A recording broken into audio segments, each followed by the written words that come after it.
So good afternoon, everyone. It's been a long time since I've seen this many people, but it's really good to see everyone.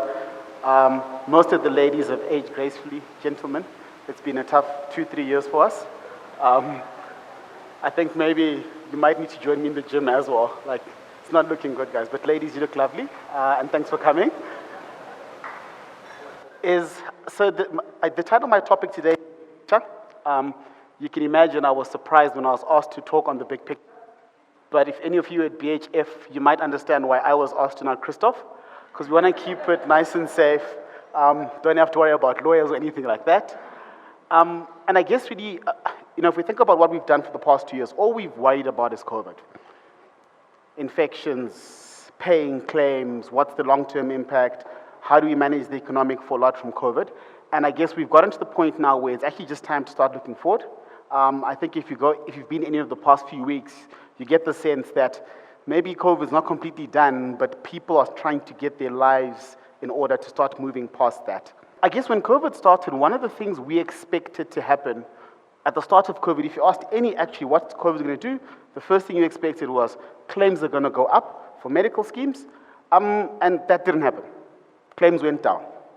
So if you look at that graph, and what this is showing to you is that in nominal terms, not even real terms adjusted for inflation, actual claims for medical schemes went down, and they went down quite a bit. So, I mean, if you can think about inflation is, let's call it medical inflation 8 or 9%, when you have a reduction back to, let's call it 2018 levels, that resulted in some of the surpluses schemes saw. So to give an example, across the industry, surpluses from 2019 to 2020 increased 20-fold, which is quite a significant jump. And from a scheme perspective, it was unexpected because I think most schemes would have expected the converse of what they actually saw. But I think the one thing that did probably surprise us the most about going into COVID was we didn't really expect membership to persist. Is that it wasn't just the healthcare impact, it's the closing of the economy. And if you think about what actually happened is that this graph shows that actually just this line should be read against this, and these two on the other side is that overall scheme membership stayed around about the same. Now, if you think about that on the backdrop of this level of unemployment, what does that mean going forward? Can membership persist when we're reaching historic levels of unemployment? Or is it simply that we've been able to keep membership, but in the long term, some of this will start being felt by schemes? And I think a further adjustment is, if you take GEMS out of this picture, this changes quite a bit. So you take GEMS out of this picture, overall, there's been a reduction in lives. And how much further, if the economy doesn't recover, what happens to this and the number of covered lives as we lead up into NHI? And if we think about casting that forward to where we are in terms of the year for medical schemes, is we are at increase time. This is probably one of the most difficult times for medical schemes because typically the problem they have is that you're trying to cover a deficit. But now you've got a really big surplus. If you look to the left, up until COVID happened, most schemes gave increases. So this is from a representative sample of medical schemes. So rather than giving you averages to give you a sense of the range, is that most schemes gave increases around about 8% or so. And there was a relatively wide range, but no one sort of went negative. COVID started, and that's dropped to about 5%, which is about 3% lower than you'd expect it to be over 2 years. Now, going forward, before COVID started, most schemes were around about breaking even. So if claims go back to where they were, you're sort of 6% behind where you should be, but the difficult part to explain to your members is that you've got these large surpluses. So you've got this large surplus that you didn't plan to have. You need to keep in touch with long-term inflation, and this creates quite a bit of pressure. And I think schemes are going to have to think quite a bit about how do they navigate these complexities, because this is the 2020 picture. I can guarantee 2021 is very similar, and 2022 is probably, maybe not to the same extent, but also something that's quite similar. And with any market is that demand is only one part of it. If we start looking at the supply, which is the other side, those surpluses that you saw schemes experience would have been the exact opposite to providers of healthcare. whether it's GP practices, whether it's hospitals, whether it's pharmacies, they would have felt the exact opposite. And just given how much medical schemes make use, for example, of hospitals, this is the kind of graph we'd be used to seeing. There's quite a sharp decline in admissions, which obviously from a hospital perspective, if you look to the right, is that affects revenue. So revenue dropped if you look at 2019 to 2020. But operational costs really between these 2 years didn't change. Then if we look at 2021, where towards the end of 2020 and the start of 2021, things started to go back to normal. But we had the Delta wave, which increased operational costs again. And I think the important part about this is that the impact on the funded market has probably been twofold. One is reduced people seeking healthcare, and the second part is that in addition to that, the nature of COVID means operational costs are higher. And if we extend that, for example, into another discipline, which is pharmacy, I think when you talk about pharmacy, it's a little bit more nuanced, a little bit more different, because single exit price controls what medication prices go up by. Now, if we do a long-term comparison of what average CPI is versus the actually announced SEP, I mean, if you look at how many bars above the red and how many are below, it's quite clear that over the past 10 years or so, increase in medicines has been below CPI.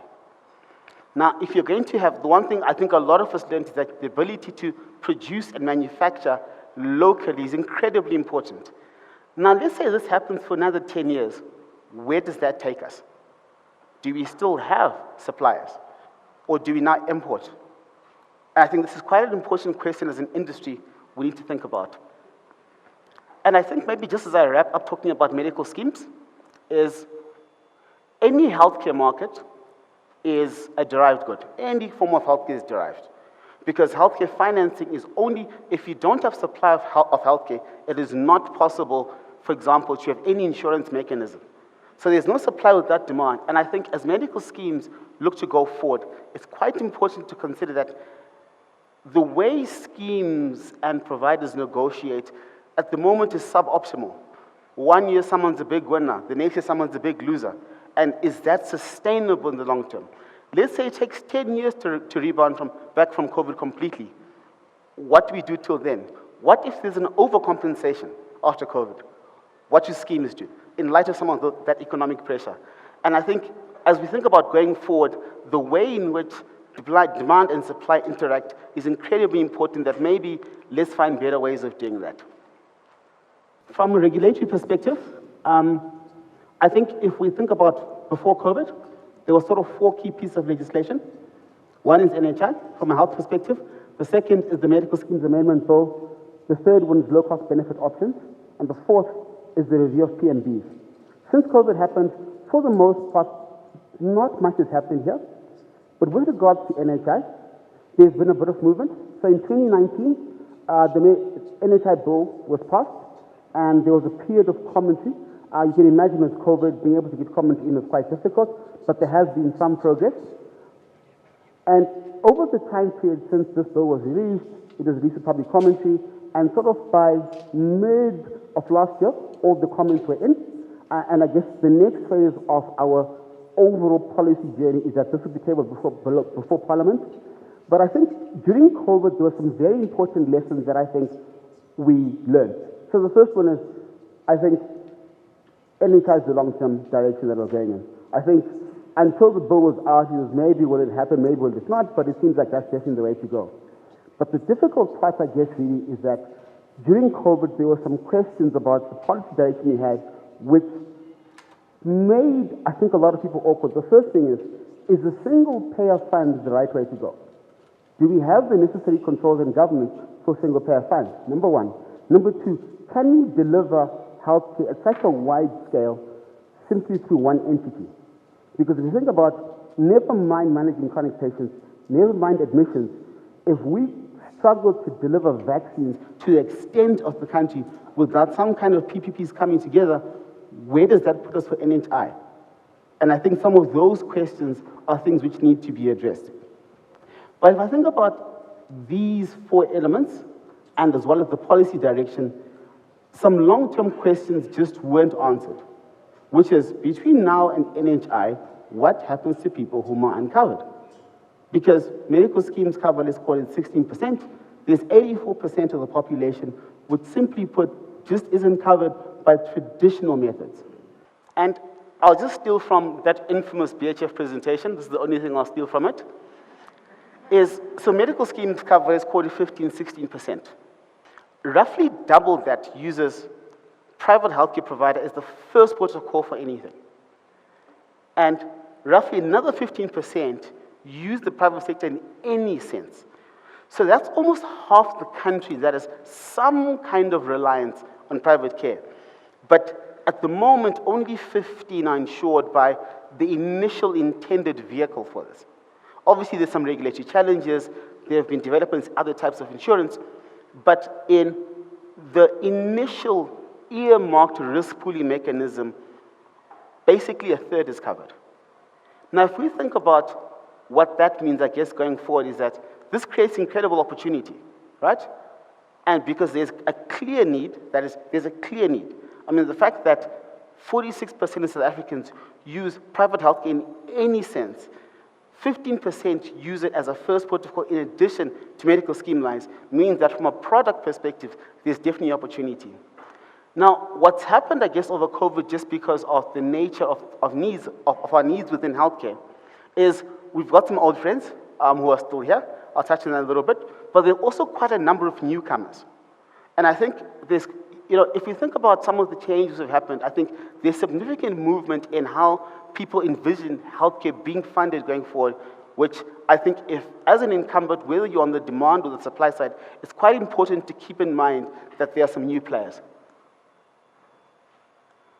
So if we start with the first few, which is gap cover, hospital cash plan, and primary health insurance, those are all still there, and there's a definite need for them. Primarily just because of some of issues in legislation, there's a definite need to cover those. But what's been quite interesting is that there's been, in our view, quite a significant growth in primary health insurance products, at least significantly more than at least the registrar is aware of. Because the demarcated products, they got an extension, and that market, I guess in some people's estimates, might be as big as the medical scheme market. And it is a necessary market because there are clearly people who have an insurance need. But if you go back to LCBOs, there might be a conversation there about maybe schemes should also be allowed to compete in that market. But over the course of COVID, what's been quite interesting is that there have been a number of new players. So I think there's two that I will highlight, as well as I'm sure there's a number that we see. There's a few banks which are entering the space in healthcare, which if you think about before COVID, there weren't really any banks, maybe bar for one, that were active in healthcare funding. There's a few more now. And from a healthcare delivery perspective, the one thing that has increased quite a bit is the number of people who want to integrate vertically. And by vertical integration is basically holding supply and demand together, because if you think about our market, medical schemes typically simply provide access to care and someone else provides care. But since COVID started, there have been a few players whom actually want to play on both sides of the market.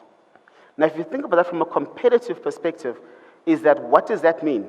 Are you able to compete if you're just on one side? Do you keep doing what you're doing? Do you need to change something? And I think these are some important questions that I think anyone playing in healthcare, whether you're a scheme, whether you're a primary health insurer, whether you're a gap cover provider, whatever you provide, whether you're even a provider of care, how do you react to some of these things? And I guess, just as I start wrapping my presentation, the one thing that's become clear, I mean, it's an old saying, the more things change, really, some of them really just did stay the same. And even though there's been quite a bit of innovation in the market, the two primary issues still exist, which is access and cost. And in as much as there's been some health insurance products which have popped up, vertical integration, the reality is that unless there's significant changes in the market, is that some of these things won't stop. And what I just tried to plot here was a graph which shows, if you take in 2020 per life per month contributions on the average scheme, so this is across the entire industry, and you increase that by 3% real, so that's assuming increases are 8%, CPI is 5%, In just over 20 years, contributions double. Now, if we think back to those unemployment stats, what does that mean? Some of the questions are, a lot of schemes and a lot of health insurance products are based on employment. Do employers still force people to contribute an increasing portion of their earnings, which is earmarked for healthcare, which they have no choice in? Does that keep happening? If that changes, what does that mean? Does that mean that this guaranteed market that we had is no longer there and you have to fight for it? If you have to fight for it, what you have to do that's different?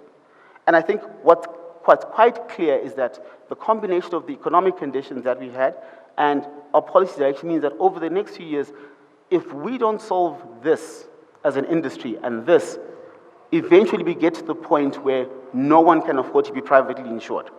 And once you get to that point, from policy direction, who knows where we go to next? The one thing during COVID that was quite encouraging, that did change quite a bit, was there's been a rampant increase in the amount of technology used in healthcare, at least in the schemes that we interact with. So during COVID, you can imagine people couldn't get to see their GP. Now it's important to see your GP because you still want to see your GP, but you don't want to risk going into your practice, so what do you do? So, as one of my colleagues showed a little bit later, there's quite a significant increase in the number of people during waves who use virtual healthcare. Some of that has come down, but I'll say this flippantly, without COVID, I'm not sure we'd have convinced people that you can consult a doctor on your phone. Most people would insist on going to the practice, sitting for an hour for him to prescribe something for your flu. And I think this is quite a significant change. Chronic disease management is another area. Continuous glucose monitors have been around for a while. And at the moment, the way we sort of measure adherence to chronic diseases is, did you pick up your tablets? Well, I guess that's one question. The second one is, did you take them? And this increased ability probably has it gives you a lot of opportunity going forward to make sure that if we increase compliance of chronic beneficiaries, which is where a significant proportion of schemes and health insurance claims sit, where do we go from there? And diagnosis, I think something that struck me quite a bit. So my mother lives in the Northwest, and she needed to get a scan. And she had to drive 300 km to get a scan. And some of these issues that we have in our system is maybe tech is the way to get around some of these things. People who live in outlying areas who don't have access to the level of care you'd have if you live in one of the major cities. And I guess really, as I was doing a bit of research for this topic, is that really, I was quite curious about, how long does it take to adopt tech? How long does it take? And I found an interesting graph, not South Africa, but I think there's some interesting lessons. So what it does is that it shows the percentage of household covered and what the innovation was into the market and how long it took to get a certain percentage of household to use it. So what amazed me was just, for example, cell phones. This was in my lifetime. How long has it taken people to start using cell phones? The fact that we have to convince people to use cell phones, I think, is a little worrying. But what was quite interesting is that across time, it's taken significantly shorter to get people there. So if you look here, the telephone, absolute game changer. But it's taken a shorter time for cell phones and a shorter time for internet. And if you put iPhones on here and Android devices, that graph just goes straight up in parallel. I guess really the first thing really is that tech doesn't just work, there is a journey. Like with anything that's introduced into a system, it will take some time. Does it reduce cost? I guess that's a conversation that we need to have as an industry, because whether you're speaking to someone on the supply or the demand side, there isn't consensus about how much should something cost. Something as simple as a virtual consult, we don't have consensus on how much that should cost.